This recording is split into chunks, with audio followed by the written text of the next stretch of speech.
اچھا تو مولانا ٹھیک اسحاق صاحب کی میں آج ایک کلپ میں سن رہا تھا، مولانا اسحاق صاحب نے فرمایا کہ یہ بکر صدیق رضی اللہ عنہ نے فیصلہ کیا تھا کہ کہاں رسول اللہ کو تدفین کی، کیسے ان کا جو جنازے کا طریقہ کار ہے، کہتے ہیں کہ وہ سب موجود تھے وہاں پہ، یہ سب مخالفین کی بنائی ہوئی باتیں ہیں کہ وہ سقیفہ چلے گئے اور انہوں نے جنازہ نہیں پڑھا، اور چند لوگوں نے 7-8 لوگوں نے، بہت سارے علماء نے، آج آپ کو پتہ ہے یوٹیوب پہ ویڈیوز کلپس موجود ہیں، کوئی کہتا 7 لوگ تھے، کوئی کہتا 8 لوگ تھے، کوئی کہتا 10 لوگ تھے، کوئی کہتا ہے کہ ہزاروں لوگوں نے درود پڑھا، اور مطلب مختلف ہے. ہمیں تھوڑی سی اس پہ کوئی اتھینٹک بات بتائے نا ذرا، پتہ چلے کہ آیا کہ رسول اللہ صلی اللہ علیہ وسلم کا جنازہ جس طرح یہ کہتے ہیں سنی علماء کے صرف درود پڑھتے تھے لوگوں نے، مطلب صحابہ انصار نے مہاجرین نے درود پڑھا کہ ان کے لیے وہی لازم تھا، جنازہ نہیں پڑھنا چاہیے تھا، اور یہ جی کہ جی، وہ مولوی کہاں ان کی اسحاق صاحب تدفین جو ہے ہوتی ہے نا، اس مولوی بات کا اسحاق تعین. صاحب کی پرابلم یہ ہے کہ انہوں نے مجھے نہیں دیکھا، ٹھیک ہے نا.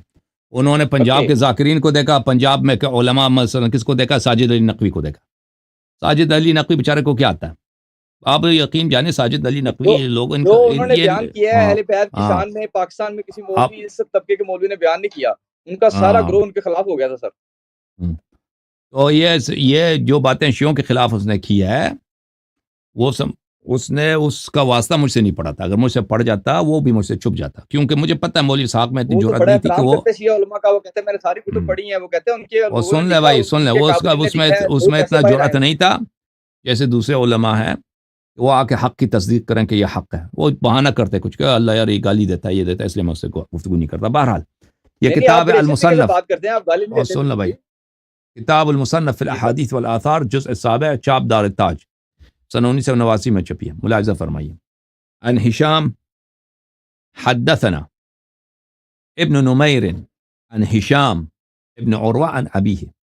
ابن نمیر ہشام سے ابن عروہ سے روایت کرتے ہیں، وہ عروہ ابن زبیر سے روایت کرتے ہیں. ان ابا بکر وعمر لم يشهدا دفن النبی صلی اللہ علیہ وسلم.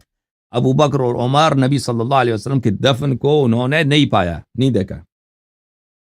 دیکھو، لم يشهد دفن النبی صلی اللہ علیہ وسلم كان في الانصار قبل ان دفن قبل ان يرجع.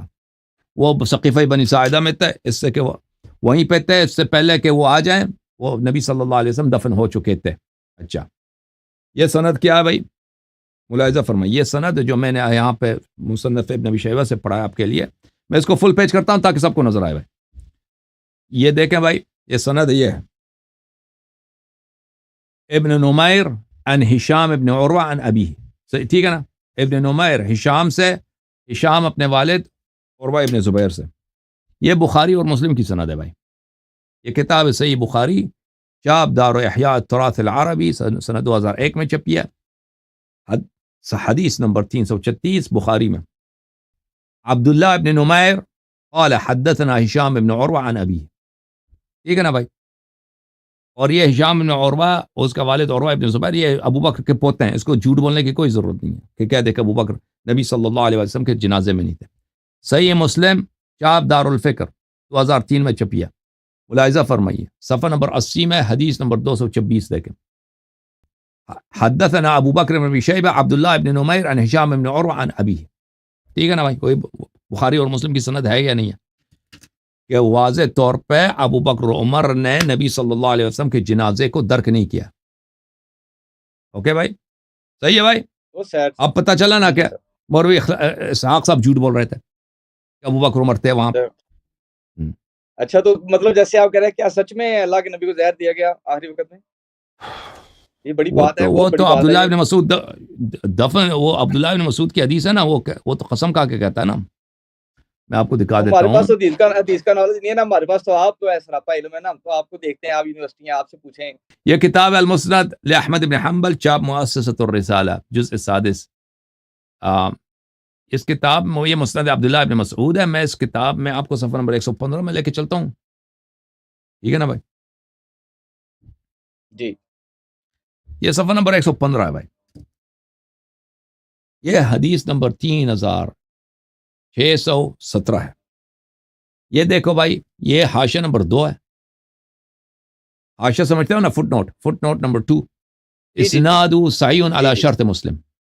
سند اس کی صحیح ہے بشرط، وہ میں دکھا نہیں رہا بھائی، آپ کہہ دو، کہہ رہے جی میں دکھا ہی نہیں رہا تھا، کہہ رہے ہیں کہ آپ جی. دکھا نہیں رہے. ہاں، وہ کیوں نہیں بولا آپ نے؟ میں تو دکھانا بھول گیا بھائی. یہ 3617 ہے بھائی. حاشیہ نمبر 2 ہے. جی جی ہاں، ایسے وہ شاعر مثلا شاعر کا مائک آف ہو نا، وہ شعر پڑھ رہا ہو تو آپ سامنے سے کہتے ماشاء اللہ ماشاء اللہ، اس نے جب شعر سنا ہی نہیں دی کیا ماشاء اللہ، ٹھیک ہے نا. میں نے کہا شاید نیٹ ورک سلو ہے.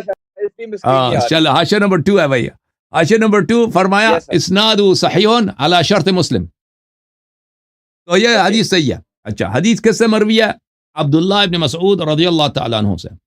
عبداللہ نے کہا لأن احلف باللہ تسعا ان رسول اللہ صلی اللہ علیہ وسلم قتل قتلا احب الی من ان احلف واحدا. اگر میں قسم کا اٹھا لوں، میں قسم اٹھا لوں، حلف اٹھا لوں 9 مرتبہ. کتنے مرتبہ؟ 9 مرتبہ. یہ 9 کہ رسول اللہ صلی اللہ علیہ وسلم مقتول ہیں، ان کا قتل ہوا ہے. یہ مجھے زیادہ پسند ہے کہ اگر میں ایک دفعہ کہہ دوں اس کے مقابلے میں ایک دفعہ قسم اٹھاؤں تو وہ کیا ہے کہ ایک دفعہ قسم کہوں مقتول ہے. ہاں دو چیزوں کا، 9 دفعہ قسم کہوں یا ایک دفعہ قسم کہوں کہ وہ قتل ہوا ہے. میں کہتا ہوں مجھے زیادہ پسند ہے کہ 9 مرتبہ قسم کہوں. یعنی اگر یہ دوسرے بالفاظ دیگر، یعنی رسول اللہ صلی اللہ علیہ وسلم 100% نہیں 900% شہید دنیا سے گئے، قتل ہوئے. وَذَلِكَ بِأَنَّ اللَّهَ عَزَّ وَجَلَّ، اور وہ اس طرح کہ اللہ تعالیٰ نے اتخذہ نبیہ، اللہ نے ان کو اپنا نبی بنایا، وجعلہ شہیدا، اللہ نے ان کو شہید قرار دیا. تو نبی صلی اللہ علیہ وسلم مقتول دنیا سے گئے. اب عبداللہ ابن مسعود یہ نہیں کہہ رہا کس نے قتل کیا، اتنا ہی کہتا ہے کہ میں قسم اٹھا ایک دفعہ نہیں 9 دفعہ قسم کہوں مجھے زیادہ پسند ہے کہ نبی صلی اللہ علیہ وسلم دنیا سے مقتول گئے. اب کس نے قتل کیا پیغمبر کو؟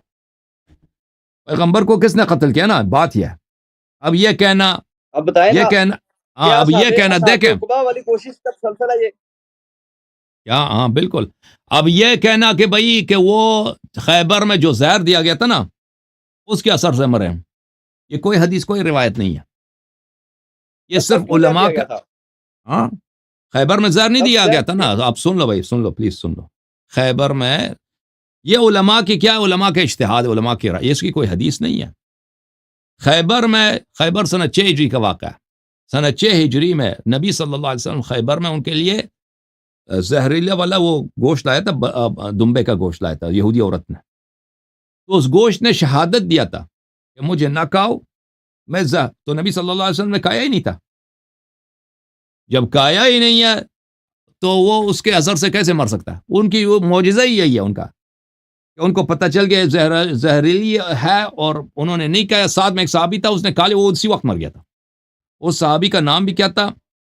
اس صحابی کا نام تھا، میں اللہ آپ کو بلا کرے، ہاں اس صحابی کا کیا نام تھا بھائی؟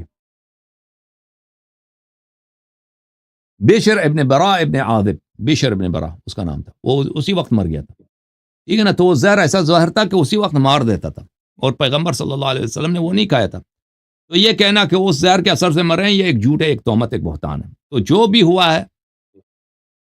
ہوا ہے مدینے میں ہوا ہے. جب وہ تبوک سے واپس آ رہے تھے، قتل ہونے کی سازش ہو رہی تھی، تو اس کے بعد جو کچھ ہوا ہے تو مدینے میں ہوا ہے. تو ان کے موت سے کس کو فائدہ ملا ہے؟ کون خلیفہ بنا؟ تو آپ خود سوچ لیں کہ کس نے ان کو زہر دیا ہوگا. ٹھیک ہے نا. شیعہ حدیث میں تو واضح ہے کہ کن لوگوں نے، 4 لوگوں نے ان کو زہر دیا.